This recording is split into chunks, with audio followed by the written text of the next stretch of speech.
I'm a little stressed. Hello, fellow lucky humans, and welcome to Confessions of a Lucky Storyteller. Are you stressed out at all? I'm a little stressed. The thing with stress, when you're talking about stress in front of a camera that may be adding to the stress, is to figure out what the stress is actually about. There's a really cool video, link below. Seth Godin, a very cool guy, check him out. He talks about the lizard brain, the hardwired part of your brain that just goes right to like, I'm going to die. So a lot of times stress is one little thing that's happening that you then go to the story in your head of what is actually going to happen that is horrible, which isn't true. So the thing I try to remind myself while I'm stressed out, talking about stress in front of a camera that adds to the stress, is that I've got to remind myself that whatever it is, the story that I'm telling myself about the things that are causing me stress and the obstacles that are in play at the moment, all of those things are real, but they're real to, a point. I can tell myself a story about, here's my story is KZ, my wife, leaves me, and I'm selling Vampire Mob issue 1 out of the back of my car that I live in. That's where my stress goes to. Boom, boom. See? That's all fucking lizard brain shit. I think the thing to keep in mind is whatever it is that you're stressing at, and I'm saying stress is real, like I'm saying right now in front of the camera while I'm talking about stress with the camera that adds to the stress. Have I mentioned that? You're looking at a guy who's stressed. And I am told cutting back on the coffee will help. I don't believe that, but there might be some truth to it. Part of the process of doing anything that is a creative endeavor at all is, like I spoke about in a previous video, when you have a lot of negative people around you, then it's hard to keep going when things are bad because they're like, look, it's not working, man, quit. Because it's been, a month or a year or 18 months.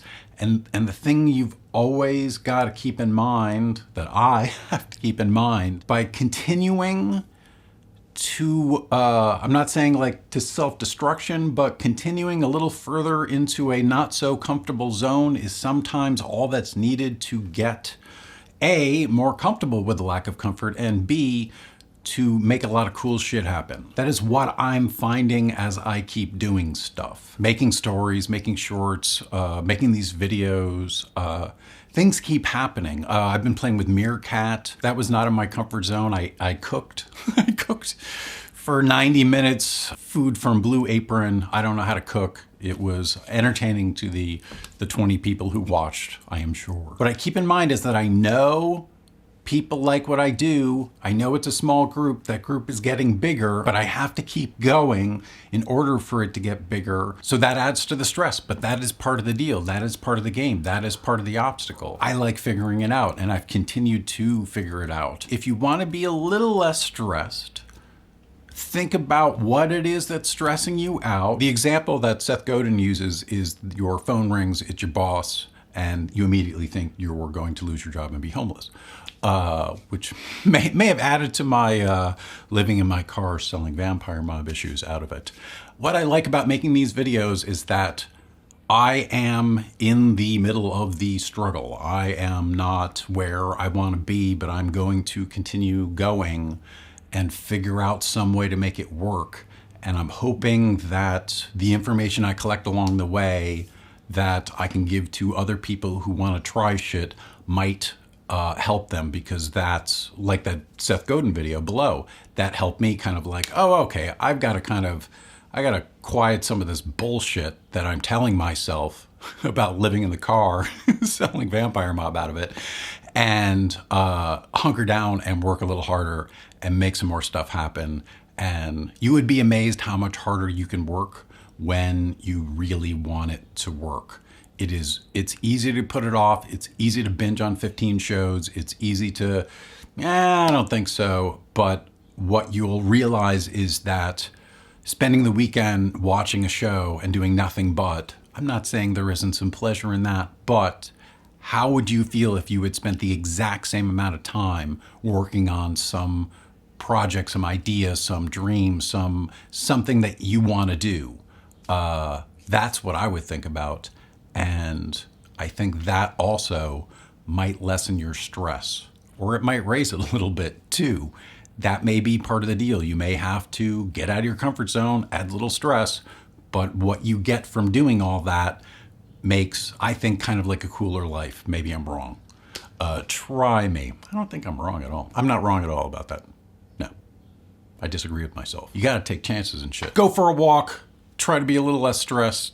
Don't let the story you're telling yourself, again, create even more stress. And I will talk to you next time. 2 movies to recommend. Yeah, I'm recommending movies. How the fuck did that happen? Watch Chef.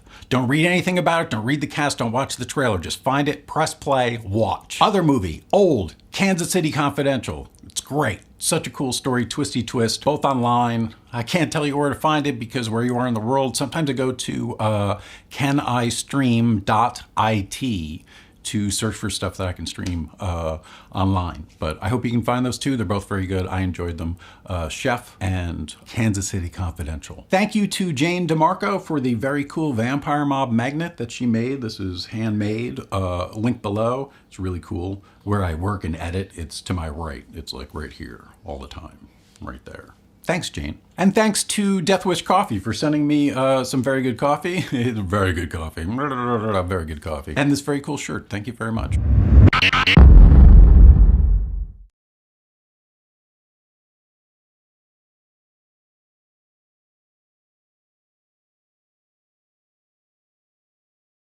Bye.